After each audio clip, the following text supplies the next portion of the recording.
Shalom e bem-vindos a Via Rápida Israel, uma frase do hebreu que significa amarás a Israel. Esperamos que vocês fiquem conosco porque nosso professor Dr. Baruch vai compartilhar um estudo expositivo da Bíblia. Dr. Baruch é professor titular no Instituto Zera Avraham, com sede em Israel. Ainda que todas as aulas no Instituto são dadas em hebraico, o Dr. Baruch fica feliz em compartilhar este estudo semanal com dublagem em português. Para mais informações sobre nosso trabalho em Israel, visite nosso site amarasaisrael.org. Fiquem agora com o Dr. Baruch e a aula de hoje. How is it that you would describe yourself? Como é que você se descreveria? Em outras palavras, quem é você? Se você fosse responder de forma bíblica, você teria que responder desse jeito: eu sou um escravo. Isso está certo. A única coisa em questão é: você é escravo de quem? E há apenas duas possibilidades. Ou você é um escravo da injustiça, o que significa que o seu mestre é o diabo, ou você é um escravo da justiça, o que significa que seu mestre é o Messias e Yeshua, Jesus Cristo. Então pergunte-se novamente: a quem eu pertenço? Estou num relacionamento de aliança com Deus por meio da obra perfeita do Messias Yeshua, que me redimiu e me fez ser uma nova criação? Pegue agora sua Bíblia e olhe comigo, por favor, no livro de Romanos, capítulo 6.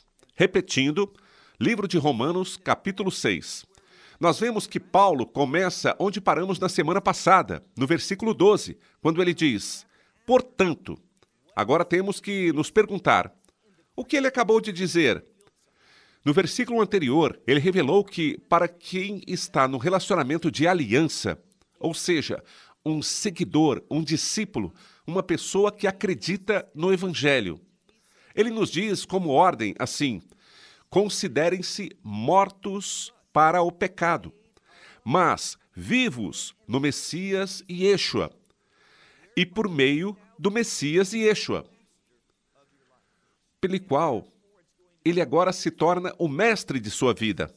Portanto, será a vontade dele, os seus propósitos, os seus objetivos, com os quais você se compromete.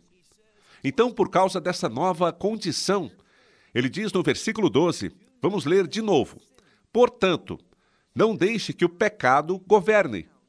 Esta é a palavra de onde obtemos o substantivo rei. Então, poderíamos dizer: não deixe o pecado ser o rei da sua vida. É onde a maioria das pessoas está. Elas estão se submetendo a toda forma de pecado. Também sabemos que, até que alguém aceite a mensagem do Evangelho, as pessoas se encontram na escravidão em seu próprio poder, por meio de seu próprio intelecto e conhecimento.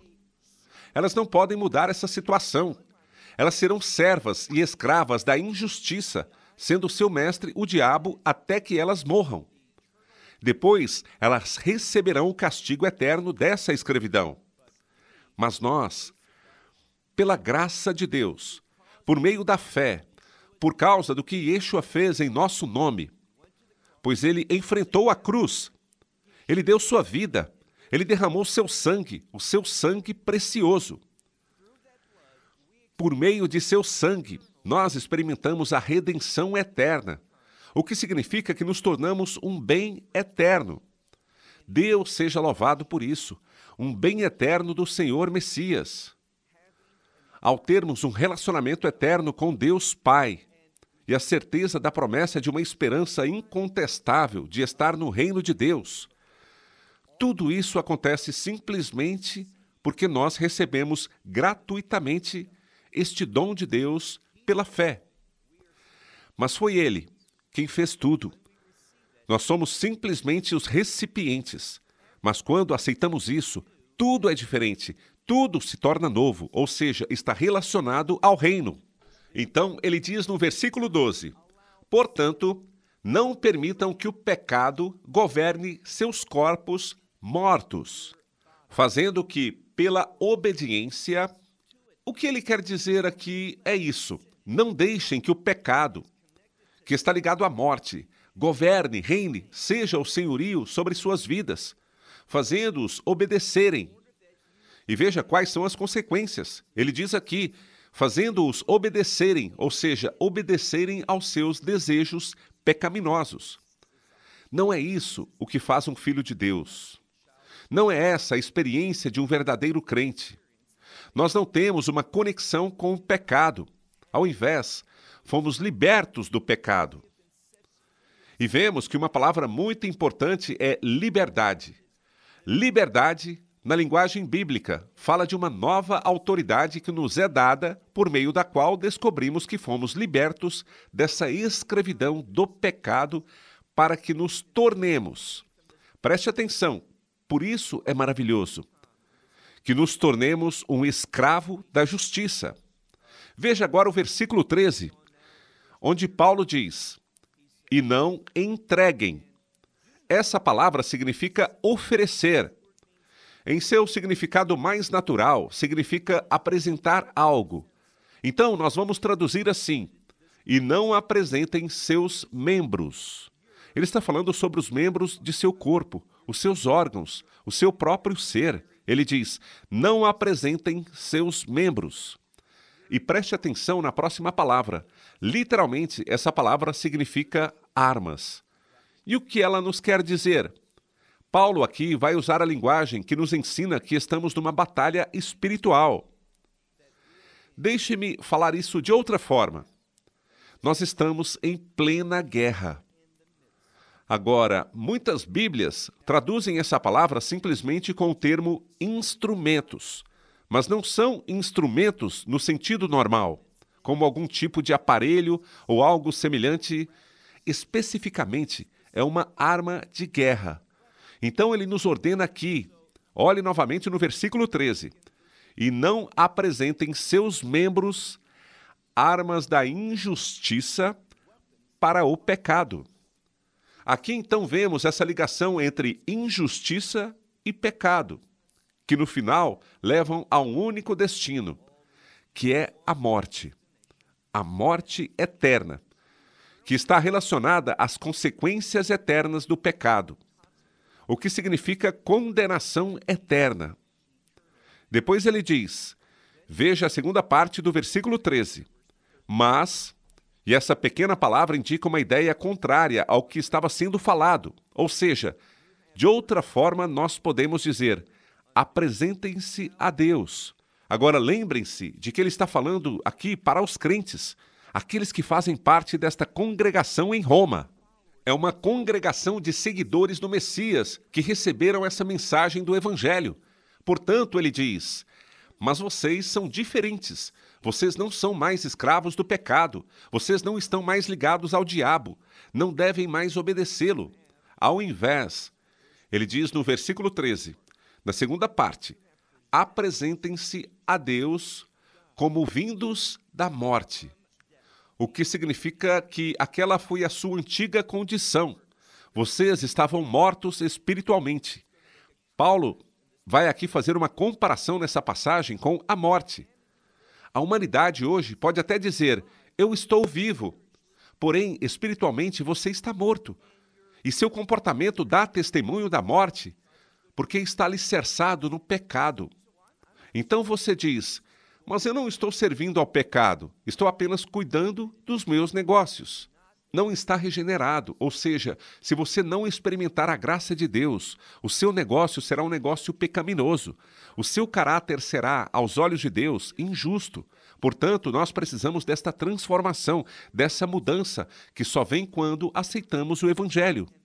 E esse Evangelho nos dá não apenas uma nova vida, mas uma nova perspectiva de vida, em que nos tornamos comprometidos com os propósitos de Deus. Então, ele diz no versículo 13, como vindos da morte. E depois ele diz, estando vivos, e os seus membros, os mesmos membros por causa desta nova vida que foi dada a você por Deus gratuitamente. Você agora se torna, ele diz, seus membros, armas. Essa mesma palavra, armas da injustiça, não para o pecado, mas para Deus. Agora, se você prestar atenção ao texto aqui, vemos uma correspondência entre para o pecado ou para Deus. O que isso quer dizer? Isso significa que há simplesmente duas possibilidades. Ou a sua vida estará ao serviço do pecado, ou a sua vida estará ao serviço de Deus. Só existem essas duas possibilidades. Quando você diz assim, não, eu só vou seguir meu caminho, pode ser que você não saiba, pode ser que você não confesse, pode ser que você negue, mas você está errado. Quando você está fazendo a sua vontade, você está fazendo a vontade do diabo. Ele te enganou. Você foi enganado. Ele fez você sair do caminho, fez você se extraviar. Portanto, nós precisamos de uma solução. Observe o que ele diz no versículo 14. Ele diz, porque o pecado... Depois ele apresenta uma palavra, mas que não significa ser rei ou governar ou dominar. Mas, de fato, ele usa uma palavra que significa Senhor, e que está como verbo, e que simplesmente significa porque o pecado não deve ter domínio sobre vocês, pois vocês não estão debaixo da lei. Chamo a sua atenção agora para o fato de que tem havido muita discussão sobre o termo debaixo da lei. E o que ele significa? Debaixo fala sobre autoridade. Debaixo de algo significa que você está sob a autoridade. Não estamos mais sob a autoridade da lei. E isso também implica que não estar debaixo significa não estar sob a sua punição, não estar sob seu julgamento. Diante disso, ele diz, olhe atentamente para o versículo 14. Porque o pecado não deve reinar sobre vocês, não deve ser seu mestre, pois vocês não estão debaixo da lei, mas debaixo da graça. O que acontece aqui é o seguinte, quando estamos sob a autoridade da lei, isso é julgamento. E o que acontece?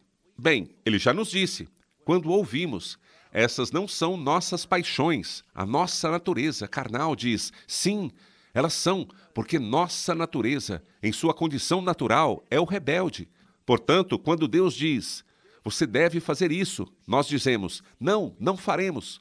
E quando ele diz, não faça isso, nós o desafiamos dizendo, sim, nós faremos. Por quê? Porque em nosso estado natural, a maneira como nós nascemos, nós somos rebeldes. Portanto, a lei, a Torá, os mandamentos de Deus, como Paulo diz, ela dá vida a essa natureza carnal. Ela a torna viva. Ela está sempre lá, está sempre funcionando. Mas ela é alimentada por ela porque nós não gostamos de ouvir não. Assim, nós entendemos que Deus nos transforma. Mas o instrumento, o elemento que traz essa mudança é a graça de Deus. Vou te falar agora algo que as pessoas não entendem. É a graça que vai governar minha vida, que será a autoridade da minha vida. E a graça vai me mudar totalmente. Eu não serei rebelde mais. Essa não é a condição do meu coração. Essa não é a minha natureza. Eu não estou mais desafiando aquilo que é de Deus. Ao contrário, já experimentei a graça de Deus. E essa graça também me permite viver uma experiência. Que tipo de experiência? Deus sempre me amou, mas pela primeira vez, através da graça de Deus, eu posso receber o seu amor. E conhecendo o amor de Deus, porque Ele primeiro me amou, eu vou demonstrar. Essa é a minha nova natureza, minha nova condição, meu novo objetivo. Eu vou demonstrar amor por Ele, que não vai me fazer revoltar e ser punido pela lei. Esse castigo já nos foi dado, eu já fui liberto. Esse castigo da lei não está mais me dominando. Mas como veremos no capítulo 7, agora eu vou servir por meio da novidade do Espírito, de forma que a justiça dessa lei, que o propósito da lei vai se cumprir agora em mim. Então, isso não significa que, como crente, que eu seja contra a lei. Eu me tornei alguém que, sob o domínio da graça, cumpre a justiça da lei. É isso que Paulo diz e que encontramos em Romanos, capítulo 8, versículo 4. Também podemos ver sobre isso em Romanos, capítulo 7, versículo 6. Nós vamos ver a mesma coisa em novidade de vida. Vamos satisfazer o espírito, a intenção da lei. Agora, vá para o versículo 15, onde Paulo diz: E então, será que devemos pecar porque não estamos debaixo da lei? É isso que acontece? Não sob o julgamento, o castigo da lei. Eu só vou querer violar a lei? O que ele diz? Mas debaixo da graça? Eu estou debaixo da graça? Então eu vou continuar em pecado? Veja como termina o versículo 15. Ele diz: de modo nenhum. Que isso nunca seja dito, que aqueles que são verdadeiros crentes nunca passem por essa experiência. Não é porque eles não estão debaixo da lei, mas debaixo da graça, que isso os leva a pecarem, a violarem a lei. Mas não é o que acontece. Isso leva à obediência. Então vimos que ele já mencionou sobre retidão. E como eu sei o que é retidão? Será que consigo defini-la? Não, não consigo. O que define a retidão de Deus para um ser humano é a lei. É por isso que o Messias entrou neste mundo. E ele foi a palavra que se tornou carne. Ele encarnou a lei. Ele nunca a transgrediu. Ele nunca pecou. Ele nunca a violou. Então, o seu caráter era o de alguém que era justo.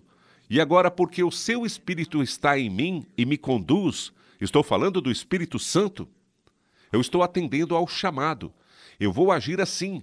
Esta é a vontade dele, que eu faça do mesmo jeito. Então ele diz, olhe no versículo 15, e então, será que devemos pecar porque não estamos debaixo da lei, mas debaixo da graça?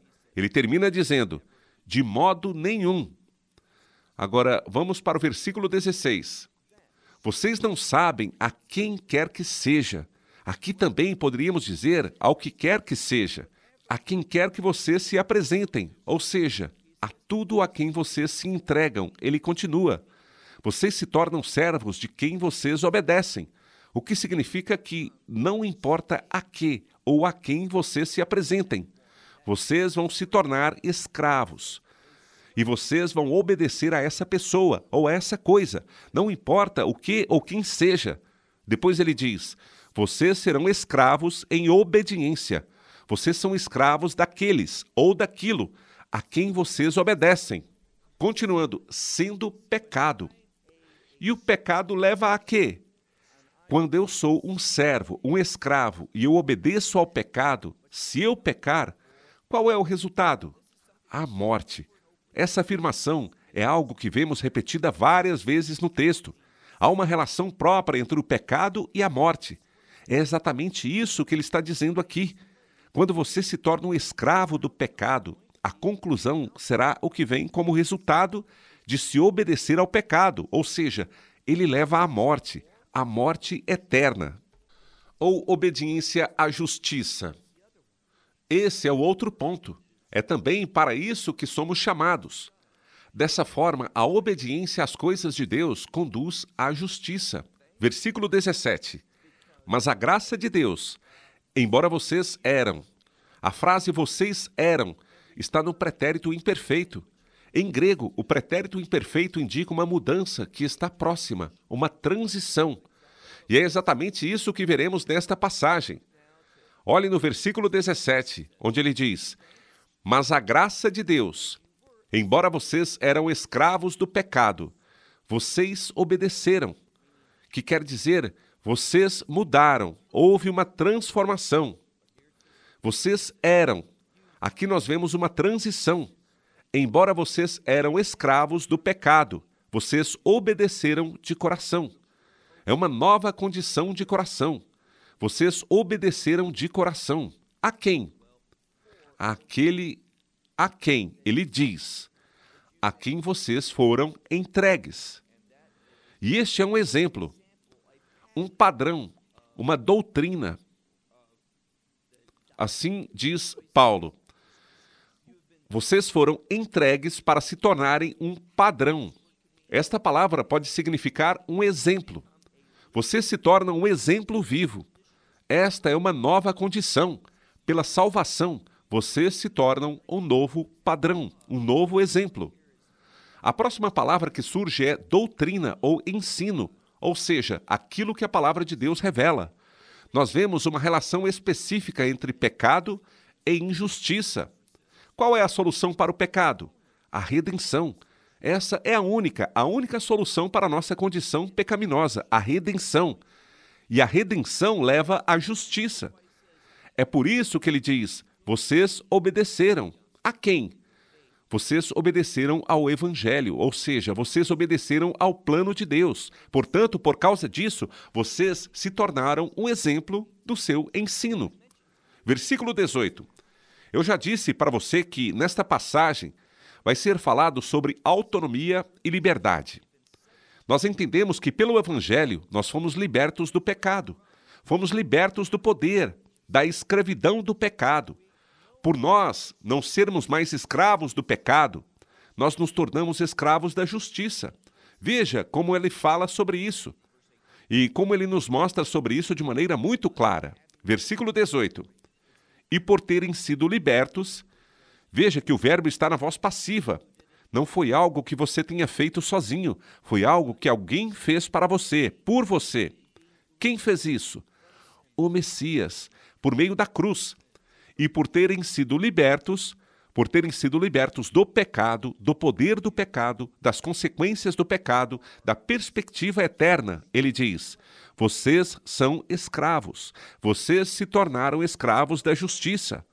Perceba que você não está mais ligado ao pecado, você foi liberto do pecado. E em que isso se torna?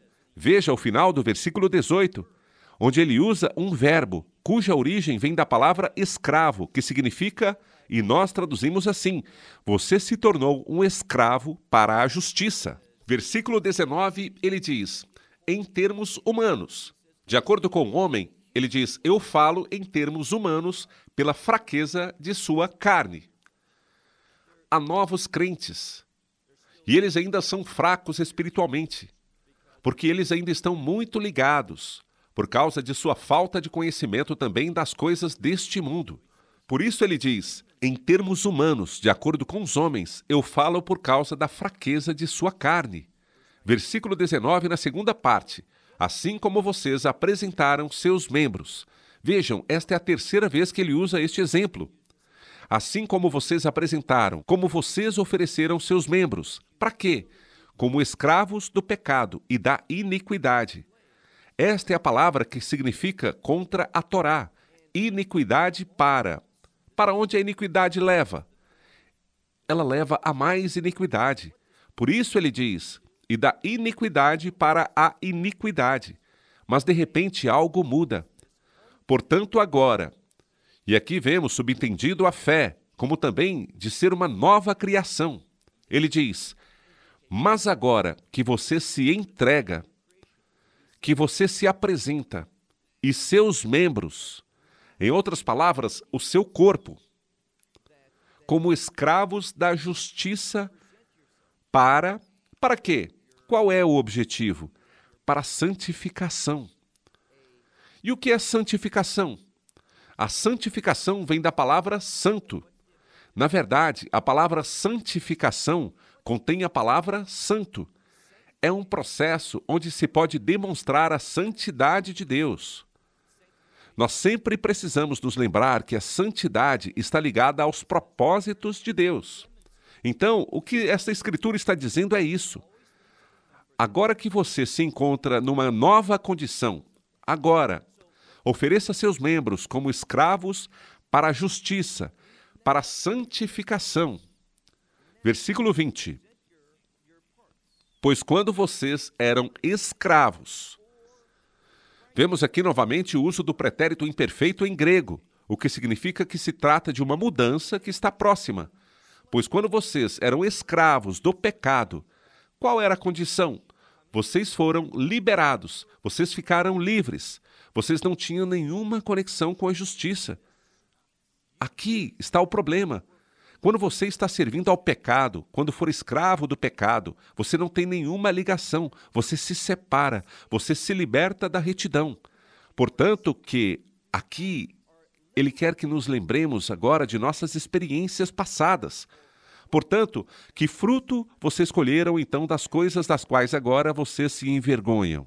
Então ele diz, você fez essas coisas, você se comportou de forma pecaminosa com as coisas que você fez. Qual foi o resultado? Que fruto deu? O que essas coisas produziram? E agora, quando você, como crente, olha novamente para essas coisas, o que elas trazem à sua mente? Vergonha. Você tem vergonha dessas coisas. Versículo 21, a segunda parte. Pois o fim dessas coisas é o quê? A morte. Vou repetir. O pecado leva à morte. Então ele diz, o fim. E esta palavra é telos, em grego, que pode significar propósito. O propósito do pecado. E quem está à frente do pecado é o inimigo. Ele quer que você experimente a morte eterna. Assim, o resultado, o objetivo do pecado, o resultado dessas coisas é a morte. Porém, por outro lado, olhe agora para o versículo 22. Mas agora que vocês foram libertados do pecado, vocês se tornam escravos de Deus. Então, ou você vai servir ao inimigo, que vai se manifestar de forma pecaminosa, ou você vai ser um escravo da justiça de Deus. Agora, vamos para a última parte do versículo 22. Se essa é a condição para que você seja um servo de Deus, ele diz, vocês têm seu fruto para a santificação. Você tem a evidência, o resultado. A palavra fruto pode significar este resultado da santificação, uma santidade em sua vida. Por quê? Ele diz, pois o fim. O objetivo desta nova condição, qual é? Acredito que suas Bíblias digam, é da vida eterna. Tudo bem, nós temos como resultado a vida eterna. Mas entenda que aqui está expressando a vida do reino. É isso que temos. E Paulo termina, olhe para o último versículo, versículo 23. Pois o salário do pecado, vou repetir, é a morte. Mas o dom, e é um dom gratuito, mas o dom de Deus, qual é? É a vida eterna. A vida no reino, que nós encontramos no Messias. Ou seja, num relacionamento de aliança com Ele. No Messias e Yeshua. E quem é o Messias e Yeshua para nós? Ele é o nosso Senhor, aquele a quem servimos, aquele a quem amamos, aquele a quem demonstramos quem de fato é o mestre de nossa vida. Pois a vontade dele se torna a nossa vontade. E quando isso se tornar realidade para você, você vai conhecer a alegria, a paz, o contentamento, que são elementos de eterna gratidão a Deus. Eternal thanksgiving unto God. Esperamos que você tenha desfrutado da aula de hoje e que possa compartilhá-la com outros. Te convidamos a participar e nos acompanhar a cada semana, a esta hora e por este canal, em mais um episódio de Amarás a Israel. Para mais informações em português, visite amarasaisrael.org, onde encontrará muitos outros estudos realizados pelo Dr. Baruch. Até a próxima semana. Que Deus, nosso Messias e Yeshua, nosso Senhor Jesus Cristo, te abençoe durante a sua caminhada com Ele. Shalom, desde Israel.